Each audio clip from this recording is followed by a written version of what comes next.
So my goal when I started out was to take this gun and turn it into a independent film prop.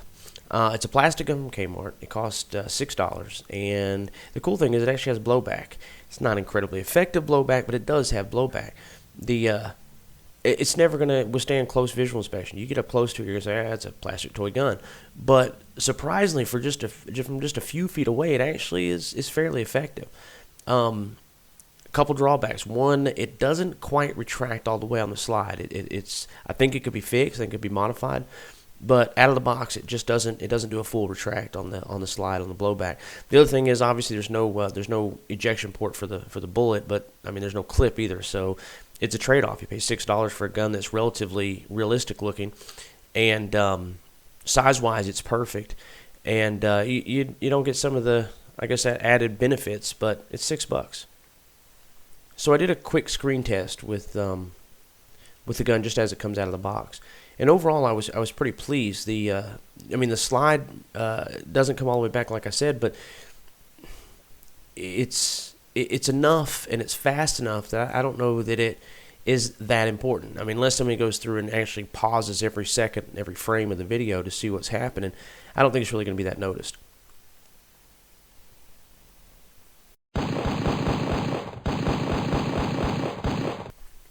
So now it's time to modify the gun. One of the things is it comes with a speaker internally that makes these really cheesy sounds. I actually opened the gun up and took that speaker out. I wanted it for another project. I actually left the batteries in it because it gives a little bit more weight to it. There are 4 AAA batteries that come with it. They're really, really cheap batteries. So I left them in it, gave a little bit more weight to the grip. And then I modified it to add some realism. I used just standard off-the-shelf flat black Krylon paint. I used some modeler's putty to actually fill in most of the screw holes. I didn't quite get them all, but I got most of them. And I used this product called Rub and Buff that is it's actually for crafters, and it's designed to add like silver leaf or gold leaf or something along those lines. I used the silver leaf version, and basically what it does, it mimics a kind of a rubbed off bare metal look. And I was very pleased with the final result. I did take off the slide and I painted them separate so I could make sure I get all the cracks and crevices, and we didn't have any stray desert camouflage coming through. And overall, here's the final look, and I'm extremely pleased with it. One of the issues I identified when I was painting all the plastic was that some of the plastic doesn't take paint really well, and at the time I didn't want to invest in any kind of primer for plastic. It was just more money I was trying to avoid spending. I have since purchased some of that, but haven't used it yet. One of the tricks is to make sure you wash the gun in soap and water. Make sure there's no oily residue left on anything from the factory or from your own hands. That'll help the paint stick, and also paint in very light coats, just a little bit at a time, and it'll build up the paint, and it'll avoid some of that beating up that it wants to do on some of the plastic.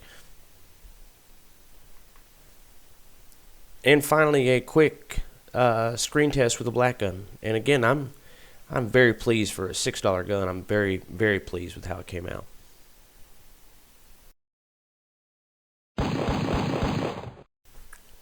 So now we'll move on to what is actually my first project. I actually did this one before the pistol.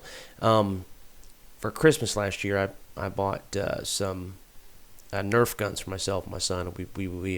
We have Nerf gun wars all over the house all the time. And for myself, I got the Raider. For him, he has the CS6, the Recon CS6. They're both great guns for Nerf playing, but again, I wanted to see if I could make something that would sell on screen, on camera.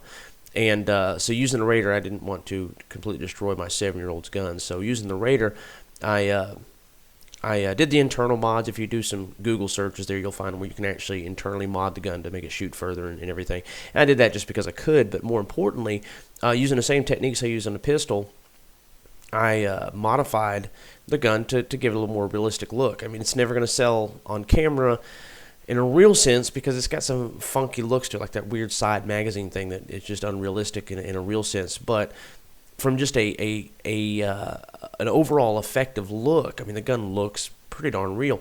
I replaced the barrel on it with a piece of steel that I fabricated at work, and I'm in the process of trying to make a flash hider, flash suppressor for it to kind of sell the look just a little bit better.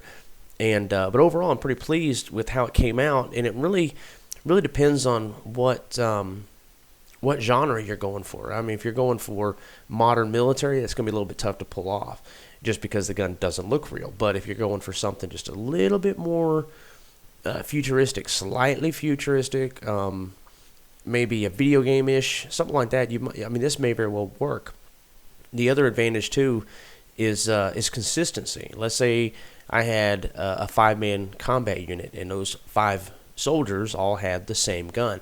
That consistency helps sell the effect, even when the gun itself maybe doesn't quite work, because it still sells it better than having, okay, one of my soldiers has a pistol, because that's the only guns I had. Having consistency and having them all have the same gun really, I think, would help sell this effect.